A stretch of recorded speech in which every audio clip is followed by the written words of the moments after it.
देश दौरे से लौटते ही प्रधानमंत्री नरेंद्र मोदी काम में जुट गए हैं। दिल्ली में सुबह 5 बजे एयरपोर्ट पर पहुंचते ही उनका जोरदार स्वागत किया गया। एयरपोर्ट से जाने के बाद ही वो काम में जुट चुके। कुछ ही देर में प्रधानमंत्री हरी झंडी दिखाकर देहरादून से दिल्ली जाने वाली वंदे भारत ट्रेन को रवाना वो कर चुके हैं और वहां से तस्वीरें हमने आपको दिखाई भी। विदेश दौरे से आते ही वो काम पर लग गए हैं और वहां से आप रेल मंत्री को भी सुन रहे थे, जहां उन्होंने तमाम बातों का जिक्र भी किया। तो देहरादून से दिल्ली तक चलेगी ये ट्रेन और इसके लिए वीडियो कॉन्फ्रेंसिंग के जरिए पीएम कुछ ही देर पहले जुड़े हुए भी थे। तो 3 विदेशी दौरे के बाद प्रधानमंत्री नरेंद्र मोदी आज सुबह जैसे ही एयरपोर्ट पर पहुंचे, उनका स्वागत करने के लिए भारी हुजूम नजर आया। और इसके साथ ही अमिताभ सेना मेरे सहयोगी मौजूद है। अमिताभ, 3 देशों का ये सफल दौरा, जिसके बाद हमने देखा कि आज सुबह कैसे लोगों की वहां पर कतारें नजर आई, लोगों का जमावड़ा नजर आया पीएम मोदी को देखने के लिए, और इसके साथ ही तुरंत काम में भी जुटते हुए नजर आए। यही तो एक खासियत है प्रधानमंत्री मोदी की कि 3 देशों की यात्रा, 4 दिनों में 40 से ज्यादा एंगेजमेंट, दिन रात वहाँ सुबह 7 बजे से लेकर रात के 11 बजे तक लगातार काम करना, और अब सुबह 5 बजे लैंड करने के बाद उस जेट लैग से भी उबरने का समय नहीं होता है जब लोगों के पास। प्रधानमंत्री वंदे भारत की सौगात दे रहे हैं उत्तराखंड के लोगों को। उत्तराखंड के लोगों के लिए बहुत बड़ी सौगात होगी। उत्तराखंड को पूरी तरह से इलेक्ट्रिफिकेशन है जो रेलवे का, उसका भी आज ऐलान करने वाले हैं प्रधानमंत्री। तो ये बहुत बड़ी बात है कि प्रधानमंत्री लगातार ट्रेवल कर रहे हैं, लगातार बैठकें कर रहे हैं। तो आज सुबह लगातार यात्रा करके पहुंचे हैं आज तड़के, और उसके बाद आज काम फिर शुरू कर दिया है। तो एक बहुत बड़ी सीख भी देते हैं भारतवासियों को कि कर्मठ बनो और आगे बढ़ो। अमिताभ, इसके पहले भी हमने अलग अलग मौकों पे देखा है, जब भी वो विदेश यात्रा पे रहते हैं तो कई बार तो हमने इंटरनल सोर्सेज के हवाले से ये भी जाना है कि कई फाइल्स का काम निपटारा वो फ्लाइट में ही करते हैं और भारत आने के बाद तो काम करते ही करते हैं।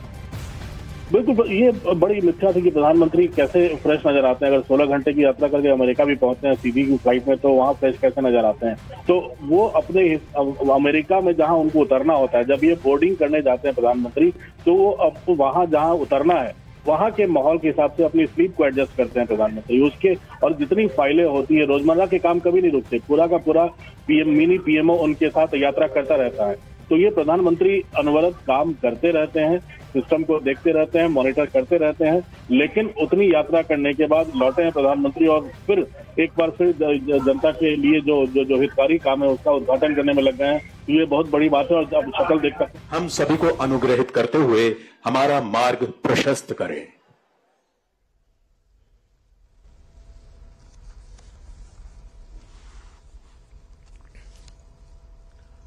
नमस्कार जी।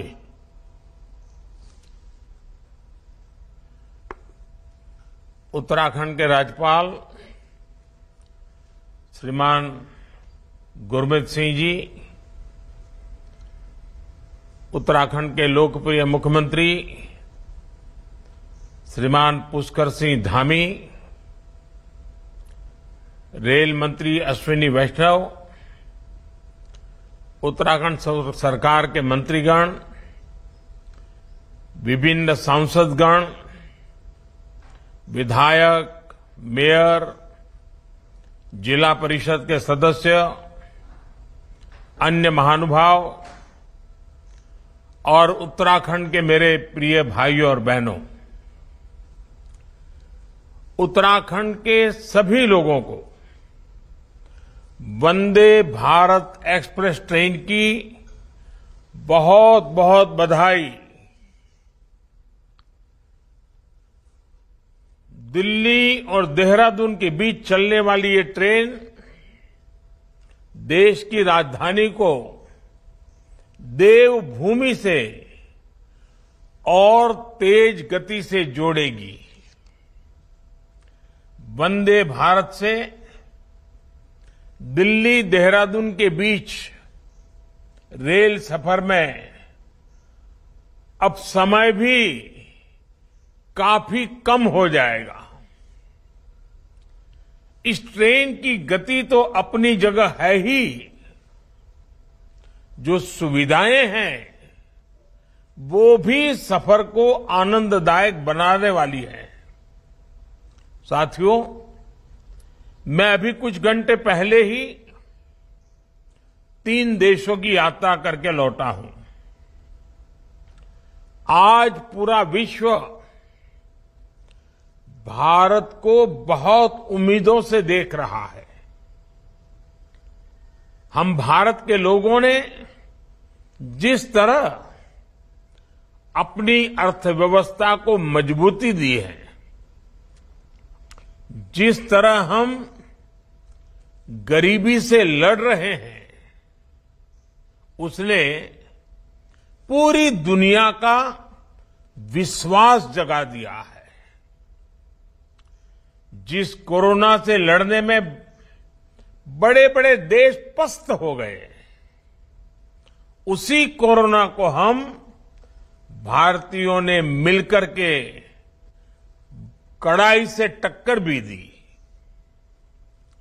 हमने दुनिया का सबसे बड़ा वैक्सीनेशन अभियान चलाया। आज पूरे विश्व में भारत को लेकर चर्चा है। विश्व के लोग भारत को समझने के लिए, देखने के लिए भारत आना चाहते हैं। ऐसे में उत्तराखंड जैसे इतने सुंदर राज्यों के लिए ये बहुत बेहतरीन अवसर है। इस अवसर का पूरा लाभ उठाने में ये वंदे भारत ट्रेन भी उत्तराखंड की मदद करने वाली है। साथियों, उत्तराखंड देवभूमि है। मुझे याद है, मैं जब बाबा केदार के दर्शन करने गया था, तो दर्शन के बाद अनायास ही मेरे मुख से कुछ पंक्तियां निकली थी। बाबा केदार के आशीर्वाद स्वरूप ये पंक्तियां थी, और यूं ही मैं बोल पड़ा था, ये दशक उत्तराखंड का दशक होगा। उत्तराखंड आज जिस तरह से कानून व्यवस्था को सर्वोपरि रखते हुए विकास के अभियान को आगे बढ़ा रहा है, वो बहुत सराहनीय है। ये इस देवभूमि की पहचान को संरक्षित करने के लिए भी अहम है। और मेरा तो विश्वास है कि ये देवभूमि आने वाले समय में पूरे विश्व की आध्यात्मिक चेतना के आकर्षण का केंद्र बनेगी। हमें इस सामर्थ्य के अनुरूप भी उत्तराखंड का विकास करना होगा।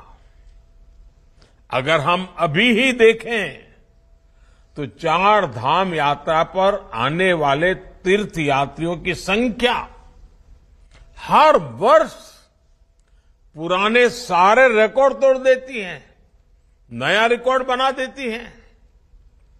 अभी बाबा केदार के दर्शनों के लिए कितने श्रद्धालु बढ़ रहे हैं, ये हम सब देख रहे हैं। हरिद्वार में होने वाले कुंभ और अर्ध कुंभ में दुनिया भर से करोड़ों श्रद्धालु आते हैं। हर वर्ष जो कांवड़ यात्रा होती है, उसमें भी लाखों करोड़ों लोग उत्तराखंड पहुंचते हैं।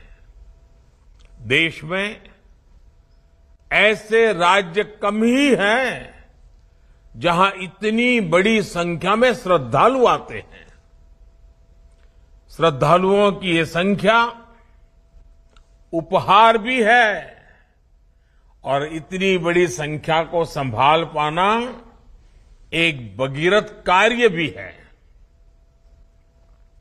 इस भगीरथ कार्य को आसान बनाने के लिए ही डबल इंजन की सरकार डबल शक्ति से, डबल गति से काम कर रही है।